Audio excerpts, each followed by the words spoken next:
ছোটবেলা থেকে চানাচুর বলতে আমার একটাই পছন্দ, মুখরোচক, স্বাদে স্বাস্থ্যে।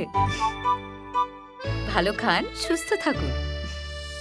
মুখরোচক, ভালোবাসার ৭৫ বছর। সারাদিন প্রচুর না শুনতে হয়, দেয়ালে যদি আমাদের পিঠ থাকে তখন মানুষ সব পারে। পরিবার থেকে সেভাবে সাপোর্ট পায়নি, মানে অন্য যে আত্মীয়রা, তাই বড় হয়ে তাদের সাথে আর সম্পর্ক রাখি না। একটা সময় এরকম ছিল যে আমাকে কেউ জিজ্ঞেস করা ছিল না যে আমি কি সত্যি খেয়েছি সারাদিন। আমি জানি না তখন আমি কি করব। আমার চোখে মুহূর্তের মধ্যে কোনো জ্বলে না, আমি কিচ্ছু দেখতে পাচ্ছি না। স্ক্রিপ্ট চলে এসেছে হাতে, এমনকি অ্যাডভান্সের টাকাও চলে আসবে, এটা তার জন্য আমাকে কিছু অদ্ভুত মানুষজনের সঙ্গে সময় দিতে হওয়া, এরকম কম্প্রোমাইজ সোজা কথায় বলতে গেলে সেটাই। প্রচুর আপত্তিকর কথা শুনেছি, আমাকে দেখতে খারাপ, আমি বেশ গাইয়া, আমার জন্য ইন্ডাস্ট্রি না, এই সমস্ত দীর্ঘ কথা শুনতে শুনতে কান পচে গিয়েছে। জীবনের সব সিদ্ধান্ত আমরা যে পূর্ব পরিকল্পিতভাবে নিই এবং খুব ভেবেচিন্তে ডিসিশন নিচ্ছি তেমন নয়। তবে বৃষ্টিদি রয়েছে, আমি খুব বেশি ডিটেলস এখনই বলবো না, কারণ বৃষ্টিদির থেকে শুনবো। বৃষ্টিদি, অভিনয় আশাটাও তোমার কাছে ঠিক সেরকমই, যে এই যে পূর্ব পরিকল্পিত ভেবেই অভিনয় করব সেটা নয়। তবে তোমাকে একটু কাটবো, আমি একটু পুচকেটার সাথেও আলাপ করিয়ে দিই। ইনি হলেন জোজো। আমি জানি না, সেটা ১ সপ্তাহ বাদে জানতে পারবো, কারণ সবে ডিএনএতে পাঠিয়েছি। আপাতত এটাই আমার জগৎ। এবং একটা অন্য মাতৃত্বও আমরা খুঁজে পাই বৃষ্টিদির মধ্যে, তার কাঠবিড়ালি হোক, তার পাখি হোক, এবং মানে এই যে মায়ের মতো করে যত্ন করা না। আমি একটু ওকে দিয়ে শুরু করলাম। যত্ন করতে তো ভালো লাগে, কারণ কি হয়, সারাদিন এই স্ট্রেস, আমাদের প্রত্যেক মানুষকেই তো খুব উত্থান পতনের মধ্যে দিয়ে যেতে হয়। অভিনেত্রী আমাদের আরও বেশি সহ্য করতে হয়, বা শুধু আমাদের না, সবাইকে সহ্য করতে হয়। কি হয়, সারাদিন প্রচুর না শুনতে হয়। তারপর এসে যখন আমরা কি জানি যে কুকুররা খুব সুন্দর সেন্স করতে পারে, বাট বিশ্বাস করো, যখন একতলায় আসি আমি ওর ডাকটা শুনতে পাই, ও বুঝতে পারে আমি চলে এসেছি, কা কা করে চিৎকার করে ডাকে। তো এটাই আমার খুব ভালো লাগে, আমার পুরো সমস্ত মন খারাপ একদম ওয়াইপ আউট হয়ে যায়। এটা আমার হ্যাপি পিল। সারাদিনের যত খারাপ লাগা রয়েছে, যত ক্লান্তি রয়েছে, সব কিছুর বোধহয় মুশকিল আসান। একদম তাই, আমার কাছে সত্যিই তাই। ওই কারণ কি হয়, এসে আগে কোনো রকমের ব্যাগটা রেখে কী রে, আর আমি না পাখি ওই কেজে রাখতে আমি অভ্যস্ত, মানে আমার ভালো লাগে না ওটা দেখতে। তো ওই খানিক্ষণ চিটির মিটির করলাম, আদর করলাম, মানে ওকে তো আমি আর শুধু দেখতেই ও পাখি, ওকে আর পাখি রাখিনি। ও সমস্ত পাখির তো মোটামুটি আমার কাছে আদরে বিগড়ে ও একেবারে বাঁদরই হয়ে গেছে। ওই একটু আদর, বাস মনটা ভালো হয়ে যায়। যতক্ষণ বাড়িতে থাকি ততক্ষণ ঘরে এরকম করে চিবাই আমাকে সজনে ডাঁটার মতো। এবং আমরা খুব সুন্দর মুহূর্তও দেখি ওকে নিয়ে, তোমার সময়টা কাটে। তবে একটু ফিরে আসি যদি তোমার কেরিয়ার, একদম আমি যেটুকু জানি যে তুমি শুরু করেছিলে বউ কথা কওদিকে, একদম প্রথম টেলিভিশনে শর্ট দেওয়া, তার আগে চাকরি করতে, চাকরি ছেড়ে অভিনয়ে আসা, সেটা একটু বলো যে কি ভেবেছিলে, মানে কেন মনে হলো অভিনয় করব? সত্যি বলছি, আমি কিচ্ছু ভাবিনি। মানে আমি এমন একটা বোকা বোকা মানুষ, আমি কিছু ভেবে কিছু করতে পারি না, আমার যা হয় হুট করেই হয়। হয় না যে আমি ছোটোবেলায় প্রচুর বকাঝকা খেয়েছি, কারণ বড়রা কি বলে যে কিছু করার আগে ভেবে করা, আর আমি হচ্ছি করার পর কেস খেলে, এই রে এটা তো করে ফেললাম, এবার কি হবে, এবার কীভাবে ম্যানেজ দেবো। চাকরি করতাম, কারণ খুব ছোটোবেলায় মা বাবা দুজনেই চলে গেছে, সারভাইভ করতে হবে। স্কুলের ম্যামরা প্রচণ্ড হেল্প করেছে, থ্যাঙ্কস টু দেম, সেই জন্য আজকে আমি এখানে অল্প বিস্তর একটু হলেও পেটে বিদ্যা নেওয়ার চেষ্টা করেছি তাদের জন্য। চাকরি করছি গুছিয়ে, হুট করে প্রথম বউ কথা কয় অডিশন, সেখান থেকে সিলেকশন। এবং আমার এখনও মনে আছে, আমি প্রথম দিন যখন শ্যুটে গিয়েছি, আমি ক্যামেরা কোনটা জানতাম না, আমি বুমটাকে ক্যামেরা, বিকজ ওটা ওপর থেকে এরকম, আমি বুমটাকে ক্যামেরা ভেবে ভেবে পুরো সমস্ত ডায়লগ ডেলিভারি এক্সপ্রেশন সমস্ত কিছু দিয়েছি। লাকিলি আমার ক্যারেক্টারটা এরকম ছিল যে আমার হাজব্যান্ড আমাকে ছেড়ে চলে গেছে, একটা খুব ডিপ্রেসড, উদাস, তো ওটা না চলে গিয়েছে, প্রথম একটা দুটো শটে চলে গিয়েছে। তারপর ওপরে তাকিয়ে আছো কেন, তখন ব্যাপারটা বোঝা গেছে যে আমি বুম, ওটাকে বুম বলে, বা আচ্ছা এটা ক্যামেরা, এই দিকে তাকাতে হয়, এরকম হাতে করি টাইপের মানে শুরু হয়েছে। বকা খেতে খেতে শিখেছি। প্রত্যেক দিনই আমরা শিখি। তবে বৃষ্টিতে একটা কথা বলো, তুমি যেটা বললে যে মা বাবা দুজনকেই হারিয়েছো খুব ছোট বয়সে, ওই যে পিলার যাদের হাত ধরে বড় হওয়া চা, তারপর নিজেকে তৈরি করা এবং এত দিন ধরে সার্ভাইভ করা, একটা তো কঠিন পরিস্থিতি। খুব ছোট বয়সে তো কতটা বুঝতে এবং তারপর যে কিভাবে করবে, পড়াশোনা, চাকরি সবটা কিভাবে সামলেছিলে? আসলে আমার মনে হয় দেয়ালে যদি আমাদের পিঠ থাকে তখন মানুষ সব পারে। আহ, আয় আয় চলে আয়।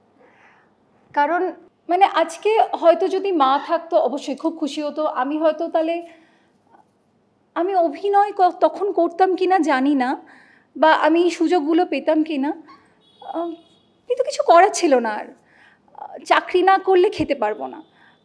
আমি 11-এ পড়তে পড়তেই চাকরি করে এবং অজস্র চাকরি করেছি। এবং আমার মনে হয় যা হয় ভালোর জন্য। সব কিছুর একটা প্ল্যান থাকে, সেটা আমরা এখন বুঝতে পারি না। কিছু ভালো হলে তখন বুঝি যে হ্যাঁ আচ্ছা এটা ভালো। আর আমি এটা ভীষণভাবে মানি, স্ট্রাগল করাটা খুব ভালো ব্যাপার। তোমার কাছে কিছু নেই এটার মানেই তোমার কাছে ওটা থাকতে হবে, সেই তোমার ওই আর্জটা তখনই তো হয়। মানে আমি যেমন খুব অল্পেতে খুশি হয়ে যাই, খুব ছোট্ট ছোটো ব্যাপারে আমি হ্যাপি হই, তার কারণ একটা সময় আমার কাছে কিছু ছিল না। তাই আজকে আমি মনে করি এই যে তোমাকে বললাম না যে আমাদের সবাইকে প্রচণ্ড না শুনতে হয়, সব কিছুই করতে হয়। আমার কাছে যদি ধরো এরকমও হলো কোনো প্রজেক্টের জন্য সিলেক্ট হয়েও হলাম না, খুব কমন ব্যাপার, তো তখন আপসেট হলেও না আমি চোখ বুঝে আমার পাস্টে চলে যাই। তখন দেখি যে হ্যাঁ আমার কাছে প্রচুর কিছু আছে, নিজের বাড়ি রয়েছে, খাবার দাবার রয়েছে, সাথে লোকজন রয়েছে, আমি খুব ভালো আছি। এটা হলো আমার নিজেকে হ্যাপি রাখার মেন মোড। একটা কথা বলো, যেই বয়সে তুমি সার্ভাইভ করা শুরু করে দিয়েছো অলরেডি এবং স্ট্রাগলটা চলছে, প্রত্যেকের স্ট্রাগলটা তো আলাদা হয়, এই যে তখন থেকে পড়াশোনা ম্যানেজ করা, চাকরি করা, প্রত্যেক দিন নিজেকে একটু একটু করে গুছিয়ে নেওয়া, এটা তো একটা হিউজ জার্নি। সেটা কীভাবে করেছিলে সেই সময়টা? মানে অনেকটা কঠিন পরিস্থিতি এইভাবে পার করাটা তো খুব ডিফিকাল্ট। তা ঠিক। এই যে আবারও বলবো, কেউ যদি তোমার সাথে না থাকে তখন তুমি নিজেই প্রথমে বাধ্য হবে, তারপর সেটা অভ্যেস হয়ে যাবে নিজের কাজটা নিজে করার। আমার ক্ষেত্রেও ঠিক তাই হয়েছে। একটু একটু করে যে খুব গোছাতে পেরেছি তা না, কখনো ছড়িয়েছি, আবার জানি যে আমার কেউ গোছানোর নেই, অতএব আমারটা আমাকেই করতে হবে, এইভাবে বড় হওয়া। পরিবার বলতে মানে এখন যদি বলো যে কারা ছিলেন সেই সময় পরিবার বলতে পাশে, এবং এখন কারা আছে? পরিবার তখন পরিবারের থেকে সেভাবে সাপোর্ট পাইনি, মানে অন্য যে আত্মীয়রা, তাই বড় হয়ে তাদের সাথে আর সম্পর্ক রাখি না, বরঞ্চ যারা পাশে ছিলেন তাদেরকে নিয়েই আছি। কাকিমা, দাদা, আমার পার্টনার, এদেরকে নিয়ে আছি। তো একটু বলো যে এই যে চাকরি করতে করতে বউ কথা বলতে আসা, এবং সেটা কিভাবে? একটা বন্ধুর মাধ্যমে বোধ হয়। না, একটা বন্ধু, এটা খুব মজার ব্যাপার। আমি বাজাজে ছিলাম, তো আমার জুনিয়র একজন, সে মাঝে মাঝে অভিনয় টুকটাক করতো এবং অফিসে আজকে শ্যুট আছে, এবার যেমন অনেকে বলে আমিও বলেছিলাম যে যাবো একদিন দেখতে। তো সে কোনোভাবে আমাকে ইমপ্রেস করার জন্য, কারণ আমি টিম লিডার ছিলাম তখন, এখন যেমন হোয়াটসঅ্যাপ এত কিছু, তখন তো এগুলো ছিল না, হার্ড কপি বার করে ওই অফিসের গ্রুপ থেকে ও কিছু প্রোডাকশন হাউসে জমা দিয়েছে, যেভাবে শুরু হয় সবার। আমি ব্যাক অফিসে ছিলাম, suddenly I got a call from Ravi Ojha production. তো আমি সার্চ করছি, বিকজ এবার ক্লায়েন্টের প্যাচ প্যাচ প্যাচ প্যাচ শুনতে হবে, আর যিনি কল করেছেন তার মনে হচ্ছে এটা কী, রবি ওঝা প্রোডাকশনের নাম শুনেনি। এই কনফিউশন কিছুটা হওয়ার পর তারপর বুঝলাম যে এটা প্রোডাকশন হাউস, এটা কি প্রোডাকশন হাউস বলে। অডিশন দিতে গেলাম। আমি ভীষণ গল্পের বই পড়তে ভালোবাসি, মানে এখন আমি খুব খারাপ রান্না করি, ধরো নিজেকে কিছু বানাতে হলো, আইদার সিনেমা নয় গল্পের বইটা খুলে পাশে একটু চানাচুর নিয়ে নিলাম, যাতে আর খাবারের দিকে মনটা না থাকে। তো গেলাম, গিয়ে দেখলাম স্ক্রিপ্ট মানে গল্পের বইয়ের মতন। পড়লাম, বললো না এইভাবে পড়তে হয়, মানে এই যে কিউ দেওয়ার ব্যাপারটা, একজনের ডায়লগ আরেকজনের ডায়লগ। পড়লাম, মন্দিরা ম্যাম ছিলেন, উনি সিলেক্ট করলেন। অফিসে কাউকে কিছু বলিও নি, প্রথম শ্যুট 3 দিন ছিল, খুব ছোট্ট একটা চরিত্র ছিল। চলে গেলাম, সেখানেও রীতিমতন বকাঝকা খেয়ে, জানি না যে বললাম ক্যামেরা চিনি না, কাজ করলাম, চলে এলাম। তখন বউ কথা খুব হিট সিরিয়াল ছিল, খুব ভালো টিআরপি ছিল। তো যখন রিলিজ হলো, টেলিকাস্ট চলছে যখন, তখন প্রচুর লোকজন, এটা কি তুই, এটা কি তুই। তো আমার না নিজের মনে হলো আমি তো ডেফিনেটলি কোনো না তীর কিছু মেরেছি। তারপর আমার ট্র্যাক আবার নয়, অনেক মাস কি অনেক, হ্যাঁ প্রায় 1-2 মাস বাদে আমার ট্র্যাকটা ফিরে আসে এবং সেটা টানা 3 বছর চলে। তখন চাকরিটা ছেড়ে দিয়েছিলাম। এই যে চাকরি ছেড়ে দিয়ে একেবারে এই প্রফেশনে চলে আসে, সেটার কি একটা ভাবনা চিন্তা ছিল বা দোটানায় পড়েছিল কখনো আসবো কি আসবো না? যে বললাম আমি তো আগে করে ফেলি, তারপর ভাবি এই রে এটা তো করে ফেললাম, এবার কি হবে, আচ্ছা ঠিক আছে চেষ্টা করে দেখি, এটাই আমার মোটো। চাকরি ছেড়ে দিয়েছি, করছি, কিন্তু কাজ তো কোনো মানে আমরা তো ফ্রিল্যান্সার, কোনো কিছু গ্যারান্টি নেই। তারপর যখন দিনের পর দিন মাসের পর মাস বসে আছি, বা আমি বউ কথা করতে করতে পরে খনা পাই, তো তখন বুঝলাম আচ্ছা এটা এই। তারপর কি, তারপর অপেক্ষা করা। এখন যেমন একটা খুব ভালো ব্যাপার, প্রচুর অডিশন হয়, তখন এই এত অডিশনের ব্যাপারটা নয়। তো সেই জন্য মানে আমি বউ কথাকো আমার গ্রামের ট্র্যাক ছিল, মাঝে মাঝে আসতো, বা মাঝে মাঝে তখন শহরের ট্র্যাক চলতো, সেই টাইমটা কিন্তু বাড়িতেই বসে থাকা। মানে 2010 থেকে 2018 পর্যন্ত অডিশন কি বা কেউ না ডাকলে আমি যেতাম না, আমি জানতাম না। বলতে পারো 2018 পর সুদীপ্তাদি আমার লাইফে একটা ভীষণ ইম্পর্টেন্ট পার্সন। ভূমিকন্যা করার সময় আমার দিদির সাথে আলাপ হয়, তো তারপর 2019 প্রথম আমি হইচইতে কাজ করি, মানভঞ্জন। তখন থেকে আমি ডিসিশান নিই এই প্রথমবার যে আমি আপাতত ছোট পর্দা ছেড়ে আমি ছবি, ওটিটি এইগুলোর অডিশান দেব।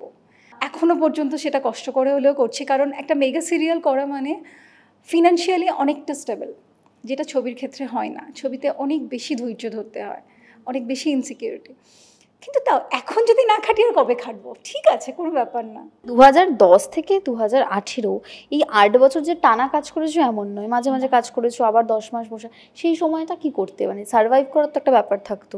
সেই সময়টা করতাম, আমি খুব সিম্পল লাইফস্টাইলে মানে বিশ্বাসী, তো জমানো টাকা।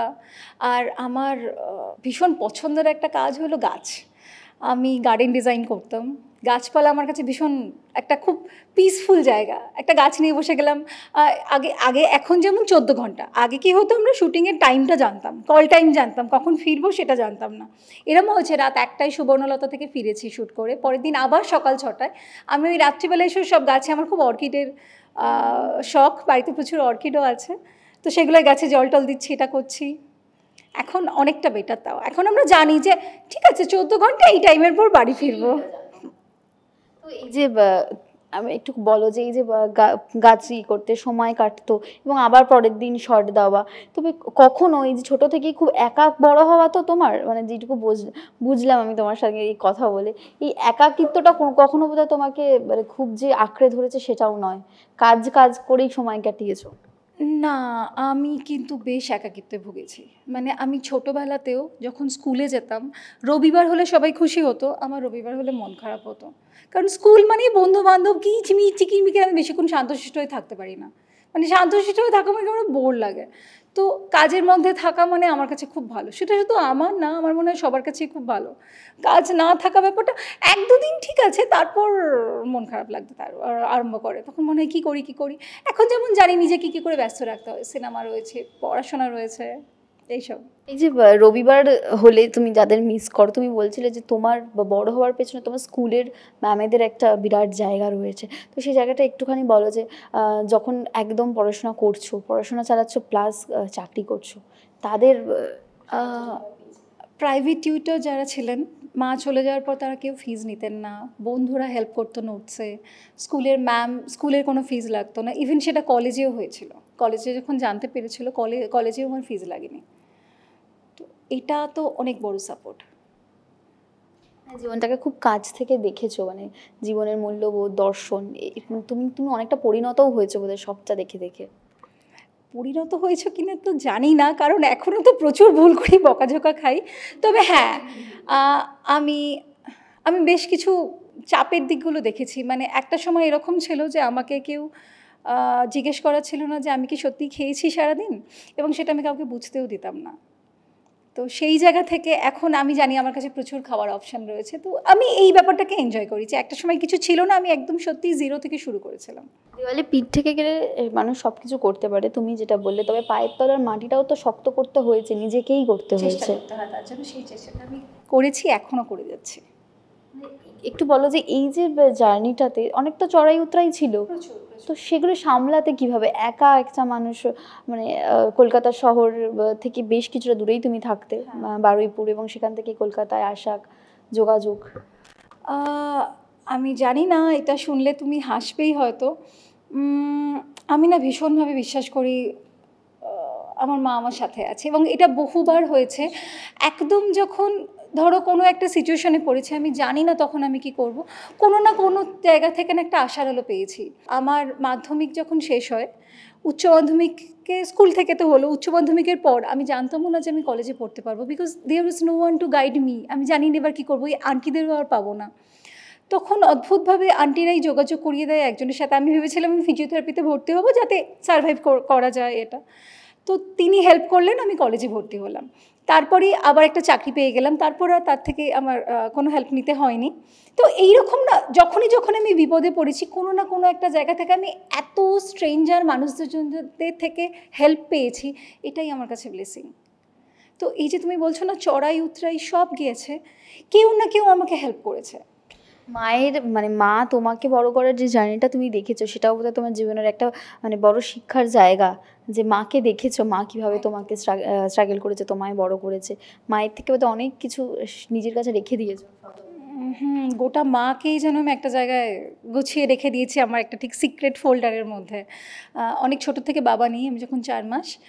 তো মা, আমি এখন ভাবি, এই যে তুমি আমাকে বলছো, আমার মা তো আমার থেকে অনেক বেশি স্ট্রাগল করেছিল। সিঙ্গেল মাদার মানে ব্যাপারটা খুব ইজি নয়, শুনতে খুব ছোট্ট লাগে। তো মা অত ছোট বয়সে, যখন মা 19 তখন আমি হয়েছি।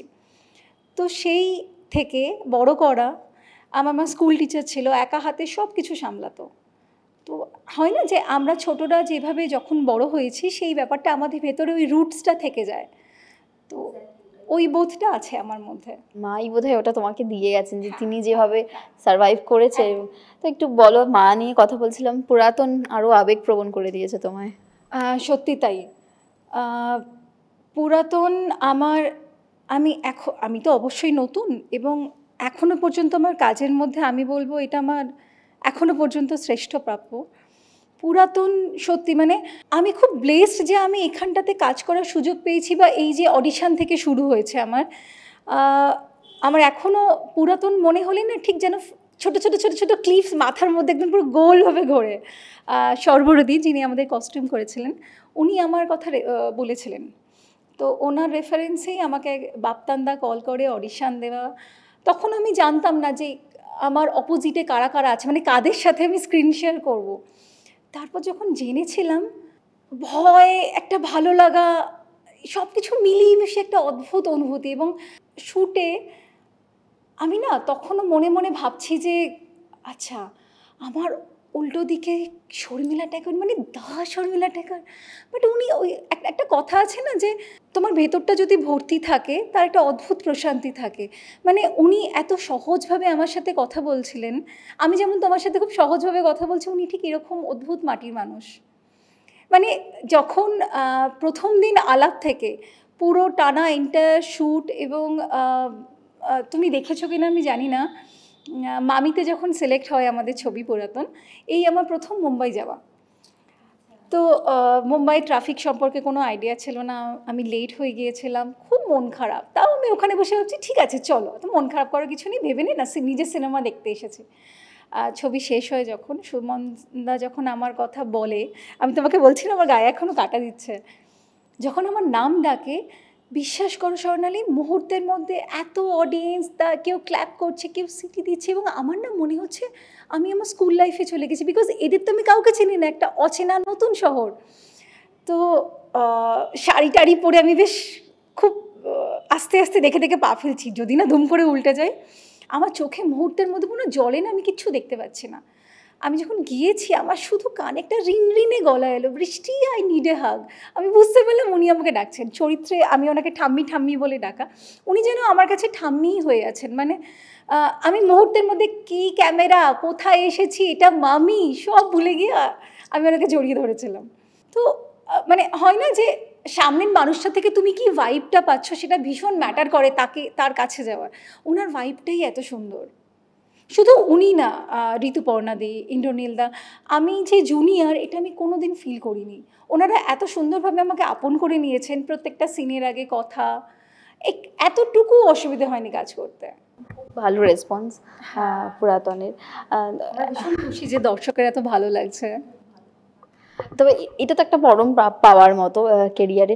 তবে একটা কথা বলো, যখন শুরু করছো একটা একটা করে কাজ আসছে, যোগাযোগ করছো, এবং সেই সময়টা তুমি বললে যে সুদীপ্তাদি তোমায় গাইড করেছিল, এবং তারপর এই যে কাজের খোঁজ করাটা, সেটা কখন গিয়ে মনে হলো যে না এইবার আমি এই কাজটার জন্য করতে পারি, এবং ইন্ডাস্ট্রির যোগাযোগটা আমারও হয়েছে আস্তে আস্তে? হ্যাঁ, এটা আমি সুদীপ্তাদি 2000 লকডাউনের সময় আমি আমার বাড়ি থেকে প্রায় 16-17 কিলোমিটার আমি সাইকেল নিয়ে সুদীপ্তাদির বাড়িতে আসতাম, আর মাঝে মাঝে এই বাড়িতে থেকে যেতাম, এইটা থেকে তো কাছে। আমি সাইকেল চালাতে খুব ভালোবাসি। এবার সুদীপ্তাদির কাছে গিয়ে আমি অনেক কিছু শিখেছি, মানে সেগুলো খুব বেসিক হয়তো, যে কাজলটা পরেও যেতে হয়, you have to look good, এই ব্যাপারগুলো আমি খেয়াল করতাম না, এগুলো আমি বুঝতামই না। এটা আমাকে কেউ, মানে আমি ঠিক কীরকম জানো তো, কেউ যদি একটু হাতে ধরে বলে দেয়, গাইড করে দেয়, তখন বুঝতে পারি আমি একটু একটু গাধাই আছি। তো দিদি না এই বেসিক জিনিসগুলো শেখানো। তারপর ধরো একটা স্ক্রিপ্ট পেলাম, আগে কি হতো, স্ক্রিপ্টটা পেয়ে আমি নিজের মতন করে, কিন্তু স্ক্রিপ্টটাকে বারবার করে পড়া, স্ক্রিপ্টটার ভেতরে কি সাবটেক্সট আছে সেইটাকে বোঝা, এই ছোট ছোট জিনিস, এইগুলো আমাকে দিদি গাইড করেছেন। এবং এই ছোট ছোট জিনিসগুলো গাইড করার পর বুঝতে পেরেছি একটা কোনো কাজ করার সময় এগুলো ছোট ম্যাটার থাকে না, বড় হয়ে যায় আস্তে আস্তে। তো একটু বলো, যে কটা দিন তুমি কাজ করছো ইন্ডাস্ট্রিতে, প্রাপ্তি অনেক, আমি যদি সেভাবে দেখতে যাই, প্রচুর ভালো ভালো চরিত্র করেছো, এবং তোমাকে এই যে পুরাতনে আমরা দেখলাম, এছাড়া মানভঞ্জনেও দেখেছি, নানান কাজ করেছো। তবে এই যে অভিজ্ঞতাগুলো যেগুলো সঞ্চয় করছো, সেইগুলো কীরকম তোমার কাছে? যে ইন্ডাস্ট্রির অনেক অনেক সময় আমরা খারাপ দিক দেখি, ভালো দিক দেখি, তো তোমার কাছে বোধহয় ভালো দিক এবং খারাপ দিক দুটোই সঞ্চয় করে রাখার মতো। তা একটু বলো যে কীরকম কী হয়। সব থেকে আমার যেটা মজা লাগে অভিনেত্রী হিসেবে, দেখো আমরা প্রত্যেকে, আমার মনে হয় প্রত্যেকে আমরা একটাই লাইফ পাই, 5 মিনিট বাদে কী হবে জানি না, কিন্তু অভিনেত্রী হওয়ার একটা মজার ব্যাপার হচ্ছে আমি একই জীবনে অনেকগুলো লাইফ লিড করতে পারি, এটা আমার কাছে খুব ভালো। এই তো অভিজ্ঞতা বলছো, দেখো এক একটা নতুন কাজ মানে এক একটা নতুন চরিত্র, এক একটা নতুন আমি, ওই নতুন জীবনের ওই যাপন করার সুযোগটা পাচ্ছি আমি।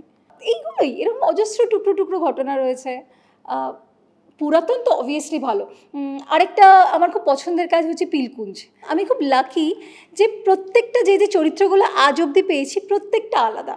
ব্যর্থতাকে কীভাবে সামলাও? খুব মন খারাপ হলে ভ্যা করে খানিকটা কেঁদে নিই, আর তারপর বোঝার চেষ্টা করি যে আমার কি ভুল ছিল। যদি ভুলটা না খুঁজে পাই তখন, কারণ দিদি আমাকে একটা শিখিয়েছে, সুদীপ্তাদি, এবং এটা খুব শুধু আমাকে না সবাইকেই, অডিশন দেওয়ার পর ভুলে যেতে হয়। এটা যদি ভুলে যাওয়া যায় তাহলে ব্যর্থতাটা লাগে না, কারণ আমরা যখন এক্সপেক্ট করি তখনই না, এরকম হতেই পারে যে কোনো একটা চরিত্রের জন্য সেটাতে আমার লুকটা গেলই না, তো আমি সেখানে আমার 100% এফোর্ট দিলেও সেটা হবে না। তো সব থেকে বেস্ট ভাবে অডিশন দেওয়ার পর ভুলে যাও। আর ব্যর্থতা তো মানে শুধু কাজ নিয়ে না, জীবনের অনেক রকম ক্ষেত্রে অনেক রকম ব্যর্থতা থাকতে পারে, চেষ্টা করে সামলানো, যদি সামলাতে না পারে খানিকটা ভ্যাবা করে কেঁদে নিই, ঠিক হয়ে যায়, সামনে যাই।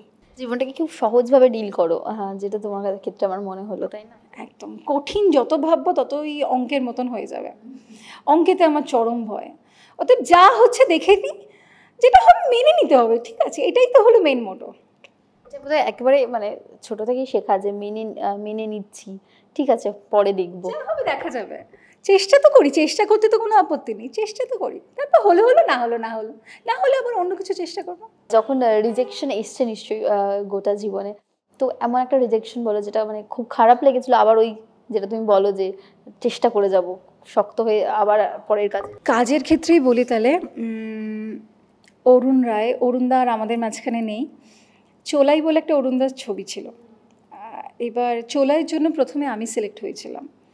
বেশ অনেক মানে ছবির সমস্ত কাস্টিং আমাদের হয়ে গেছে, সব কিছু ঠিকঠাক, তারপর অনেক দিন বাদে যখন চোলাই শুরু হবে আবার জানানো হয়েছে, তখন একটা মিসআন্ডারস্ট্যান্ডিং বা কিছুতে আমাকে জানানো হয় যে আমি ওই ক্যারেক্টারটা করছি না।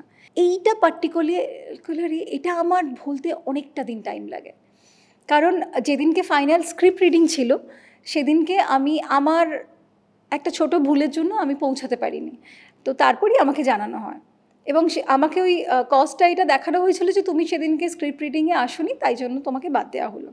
এটা আমাকে দীর্ঘদিন হন্ট করেছে। তুমি কেন যেতে পারোনি? আমি আমার একটা পার্সোনাল একটা ব্যাপারে এত বেশি আপসেট ছিলাম, আমার মাথা থেকেই বেরিয়ে যায়। তো এটা যখন মানে হাউ হাউ করে কান্নাকাটি এটা ওটা, তারপরে আমি নিজেকে বুঝিয়েছি যে এটা আমার জন্য ছিল না তাহলে। তো তারপর থেকে আর মানে কাজের জায়গাটাকে আগে মেইন প্রায়োরিটি দেওয়ার। আচ্ছা, যখন মানে এটাও তো জীবনের একটা মানে অভিজ্ঞতা এবং শিক্ষার জায়গা, যে কাজকে মেইন গুরুত্বটা দিতে হয়, এটা বোধহয় এখান থেকেই শিখে যাওয়া তোমার। একদম একদম কাজকে মেইন গুরুত্ব দিতে হয়, এটা এখান থেকেই শেখা। এবং সেটা না কাজ কোনো চলে যাওয়ার পরে আমরা বোঝা যায়। কাজ চলে যাওয়ার পরে বা ধরো কোনো একটা কাজ করলাম, অন্য কেউ খারাপ বা ভালো সেটা বলার আগে নিজে যখন দেখি, সেখানে যখন আমি ভুল খুঁজে পাই, তখন খুব মনে হয় যে এটা তো এইভাবে করা উচিত হয়নি। বৃষ্টিদি, যখন আস্তে আস্তে কাজ করছো এবং অভিজ্ঞতা হচ্ছে, প্রত্যেকের অডিশন যোগাযোগ করছে, কখনো কোনো ভয় হয়েছিল যে এই কাজটা করা ঠিক হবে, বা যেহেতু একদম অচেনা একটা ইন্ডাস্ট্রিতে এসে কাজ করছো, সেই অর্থে সেরকম যোগাযোগ ছিল না, কোনো সময় কোনো ভয় লেগেছে তোমার? না, ভয় লাগেনি। তার কারণ হচ্ছে কিছু কিছু কাজ এরকম এসেছিল যে কাজগুলো আমি করতে পারতাম না, সেই জন্য বেশ কিছু কাজও চলে গেছে। পরে আমি এটা নিজেকে বুঝিয়ে নিয়েছি যে আমি হয়তো দেরিতেই উঠবো, আমি পরিশ্রমকে ভীষণ সাপোর্ট করি, মানে আমি বিশ্বাসী পরিশ্রমে। তো আমি নিজেকে এটা মানিয়ে নিচ্ছি যে সব কাজ তো আমার জন্য না, ঠিক আছে, কোনো অসুবিধা না, আমার না একটু দেরিতেই হবে, আমি না একটু খেটেই এগোলাম, আমি শর্টকাটে বিশ্বাসী না। তো কীরকম অফার এসছো যেটা তুমি একেবারেই করতে পারলে না? আমি কাজের জন্য, থাক ওটা নয় না বলাই বেটার। কিছু কিছু কাজের জন্য এরকম এসেছিল যে স্ক্রিপ্ট চলে এসেছে হাতে, এমনকি অ্যাডভান্সের টাকাও চলে আসবে, এটা তার জন্য আমাকে কিছু অদ্ভুত মানুষজনের সঙ্গে সময় দিতে হওয়া, এরকম কাস্টিং কাউচের তো কথা আমরা শুনেই থাকি, তো আমিও এরকম ফেস করেছিলাম। একটা সময় আমাকে এরকমও শুনতে হয়েছে আমি বেশ গাইয়া, আমি কখনো এগোতে পারবো না, আমার জন্য ইন্ডাস্ট্রি না, এই সমস্ত দীর্ঘ কথা শুনতে শুনতে কান পচে গিয়েছে। একটা সময় নিজের প্রতি কনফিডেন্টও হারিয়ে ফেলেছিলাম, কিন্তু এখন মনে হয় যে না, ঠিকই করেছি, তাদেরকে না বলে বেশ ভালো করেছি, কিছু যায় আসে না, একটু সময় লেগেছে। ও যে বললাম, নিজেকে বুঝিয়ে নিয়েছি যে আমার দেরিতেই হবে, হোক না, তারা নেই তো কোনো। অভিনেত্রী হতে এসেছি, নায়িকা হওয়ার, অবশ্যই নায়িকা হওয়ার কি স্বাদ নেই, এখন তো বিভিন্ন রকম ছবি হচ্ছে, কিন্তু নিজেকে মানিয়ে নিয়েছি। আমি তো সেই ঠাম্মা অবধিও যতদিন বেঁচে থাকবো ততদিনই ক্যামেরার সামনে থাকতে চাই, ঠাম্মার রোলও রাজি করতে, ইভেন এখনও পেলেও ওরকম মেকআপ করে আমি ঠাম্মার রোল করতে রাজি। তারা নেই আমার কোনো, মানিয়ে নিয়েছি নিজেকে। কম্প্রোমাইজ, সোজা কথায় বলতে গেলে সেটাই। তোমার কাছে মানে বলা হয়েছিল কম্প্রোমাইজ করতে? বলা হয়েছিল। তো যখন এই যে না বলো, মানে একটা সময়ের পর এসে তোমায় না বলতে হয়েছে, আপত্তিকর কথা শোনোনি কখনো? হ্যাঁ, প্রচুর, সেটাই তো বললাম, প্রচুর আপত্তিকর কথা শুনেছি, আমাকে দেখতে খারাপ, এরকমও শুনেছি যে কি এমন অভিনয় করো, এই অভিনয় কোনো কিছু নেই, সবাই করছে তুমি কেন করবে, এরকম অজস্র কথা শুনেছি। এখন আর এগুলো গায়ে লাগে না, এখন বরঞ্চ কেউ মানে এই কথাগুলো শুনেছিলাম যখন আমি নতুন ছিলাম তখন, এখন শুনি না। একদম জানি না ভবিষ্যতে শুনতে হবে কিনা জানি না, তবে আগে যেটা হতো কি, আগে শুনলে এগুলোতে খুব মন খারাপ হয়ে যেত, ভয় পেতাম, কুকড়ে যেতাম, এখন আর সেটা হবে না। আমি সেটাই তোমাকে বলছিলাম যে এই যে ভয় পাওয়াটা এবং খারাপ লাগাটা, মানে সেই সময় কি নিজেকে নিজেই সামলাতে হতো বোধ হয়, যে আর তো কেউ নেই সেই অর্থে বোঝানোর জন্য? তা ঠিক বলেছ। একটা কথা বলো, তুমি তো আমাকে এতগুলো প্রশ্ন করছো, আমি বরঞ্চ তোমাকে করি, যখন ভয় পাও বা খুব খারাপ কোনো সিচুয়েশনে আসো, ভেবে দেখো তুমি নিজেকে সামলাও, তুমি সামলে নিয়ে তারপর কাউকে শেয়ার করে, জানো তো যে এটা হয়েছে, তাই না? আমার ক্ষেত্রে তাই। সেটা বোধহয় শক্ত হয়েই গেছো একেবারে এত জীবনের অভিজ্ঞতা থেকে। আর এত তো বড় হয়ে গেছি বলে, এখন তো ছোট নেই, বড় হওয়াটা খুব ভালো ব্যাপার, আমি ভীষণ এনজয় করি। অনেকেই বলে না ছোট থাকতে চেয়ে, আমার কাছে তো বড় হওয়াটা খুব ভালো ব্যাপার। প্রথম অঙ্ক দিতে হবে না, অঙ্ক করতে হবে না, ইতিহাস না, মাধ্যমিকের পর আমি কি বিভৎস খুশি, মাধ্যমিক পরীক্ষার লাস্ট পরীক্ষা দিই অঙ্ক আর ইতিহাস চলে গেল, পরে দেখলাম কোথায় অঙ্ক গেল, আরে বাবা তো পুরোটাই অঙ্ক অঙ্ক অঙ্ক। তো যদি বলি খুব কাছের মানুষ তোমার জীবনে কারা রয়েছে? কাকিমা, দাদা, বেশ কিছু ভালো ভালো বন্ধুবান্ধব, যাদের সঙ্গে মানে হিহি হাহা, মানে মন খুলে কথা বলা যায়, সেটাই তো বন্ধু। এই যে একটা মানে তোমার সন্তানের সংখ্যা তো অনেক, আমি বলতে পারি ছোট ছোট তারা অনেক রয়েছে, কেউ দুপায়া রয়েছে, কেউ চার পেয়ে রয়েছে। তো এই যে তাদের প্রতি যে ভালোবাসে, যে অ্যানিমেল লাভার, এটা এমনিই চলে এসছে নাকি তাদের? তারা সাথে নিজের ভাষায় কথা বলো, আমি দেখছিলাম একটু আগে নিজের মতো করে তুমি কথা বলছো, তাদেরকে বোঝাচ্ছ। ওরা বুঝতে পারে, অদ্ভুত, সত্যি বুঝতে পারে। মানে যদি বলি দাঁড়া, কি হয় অডিশনের সময় কাকা কি কি কি কি করলে বাবা এখন কাজ করছে, কিন্তু অদ্ভুতভাবে বুঝতে পারে। হ্যাঁ, মানে ওরা না অ্যাকচুয়ালি ভাইবটা বুঝতে পারে। মানে তুমি যদি টেন্স থাকো, তোমার যদি পেটস থাকে, সে কিন্তু তোমাকে বুঝতে পারবে। সেটা কুকুর হোক, বিড়াল হোক, যাই হোক, সে না তোমাকে তার মতন করে তোমাকে কমফোর্ট করার চেষ্টা করে। কখনো চেষ্টা করে দেখো, মানুষরাই একটু কম বোঝে। মানুষদেরই বলে বোঝাতে হয় যে এটা হচ্ছে এখন। তোমার একটা ব্যাপার আছে, তুমি রেস্কিউ করো, তো রেস্কিউ করে রেখে দেওয়ারও একটা ব্যাপার থাকে। মানে এখন দুদিন আগেই তোমার সঙ্গে একটা খুব খারাপ ঘটনা ঘটেছিল, যে তোমার ছোট্ট ছানাটা চলে গেছিল কারোর উল্লাসের কারণে, উদযাপনের কারণে। তো মেনে নিতে হবে বলে মেনে নেওয়া ছাড়া কোনো উপায় নেই। দেখো আমার পক্ষে কি না, কারোর পক্ষেই সম্ভব নয় বাজি বন্ধ করা, তাই না? তো মেনে নেওয়া ছাড়া কোনো উপায় নেই। ওই কটা দিনই ওর আমার কাছে হয়তো থাকার ছিল, ওই জন্য আবার একটা ছানা কিনেছি, যতটুকু সাধ্য থাকবে। কারণ কাউকে আনা মানে তো অনেক রেসপন্সিবিলিটিও, যতজনকে রাখতে পারবো ততজনকে রাখবো। আর রেস্কিউ করে আমি ছেড়েই দিই, মানে যে থাকতে চাইলেও থেকে গেল, আমার যেমন কাঠবেড়ালিটা, কিন্তু তো ও কিন্তু ছাড়া থাকে, ও গাছেই থাকে, আমি গেলে ও চলে আসে। হ্যাঁ, খাওয়া দাওয়া দিয়ে আবার চলে যায়। রীতিমতো এখন ফ্যামিলি বানিয়ে নিয়েছে। কাউকে চেপে চেপে ধরে রাখা মানে হয় না। একদমই, মানে ওই জোর করে আটকে রাখা না, তারা ভালোবেসে আসবে। তো তোমার কি প্ল্যানিং রয়েছে, তোমার ফ্যামিলি প্ল্যানিং কি কিছু রয়েছে? না, ওই যে আমি যেমন বললাম, হুট করে ভেবে নিই, ওরম হুট করে কিছু একটা করে নেবো, জানিয়ে দেবো। তখন আগে থাকতে কিছু ভাবছি না, হঠাৎ করে কাজ করার মধ্যে একটা খুব মজা আছে। এখন কি কাজ চলছে সেটা একটু বলো। পুরাতনের একটা সাফল্যের রেস চলছে বলা যায় এখন, তো এর পরবর্তী এখন যে যুদ্ধগুলো আমরা রোজ দিয়ে আসি, অডিশন, নতুন কাজের চেষ্টা, সেই চলছে। আর কাল্পনিক, অর্ক মুখার্জির ছবি, এবছর কিফে সিলেক্ট হয়েছিল। কাল্পনিক রিলিজ আছে সামনে, হয়তো জুন কি জুলাই। প্রত্যেকদিন সার্ভাইভ করা, প্রত্যেকদিন স্ট্রাগল করা, এই মুহূর্তটা কখনো টায়ার্ড লেগেছে? হ্যাঁ, লাগে তো, টায়ার্ড লাগে, ডাউন থাকি, তারপর নিজে রিচার্জ করে নিই। আর এই তো এতগুলো রিচার্জের জায়গা রয়েছে, সিনেমা রয়েছে, গান রয়েছে, সাইকেল রয়েছে, জোজো রয়েছে, আরও সব ছানাপোনারা রয়েছে, বন্ধুরা রয়েছে, এতগুলো অপশান রয়েছে, আবার কি। ভীষণ পজিটিভ একটা মানুষ, আমি যেটা বুঝলাম এতক্ষণ কথা বলে। এবং এরকমই থাকো, স্ট্রাগলটাকে যে খুব বেশি বড় করে দেখছো তা কিন্তু নয়, বোধহয় তুমি বোধহয় অভ্যেস হয়ে গেছে না? একদমই অভ্যেস হয়ে গেছে। তুমিও এরকমই থাকো, তুমি ভারী মিষ্টি।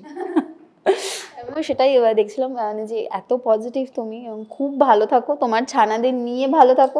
আর এই যে নতুন নতুন কাজ, আমরা অডিশন তো চলতেই থাকবে, তবে খুব শীঘ্রই বোধহয় আবারও একটা নতুন কাজে দেখবো, তাই তো?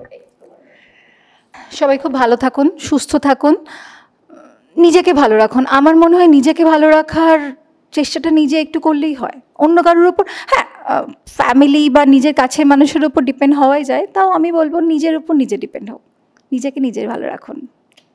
ধন্যবাদ।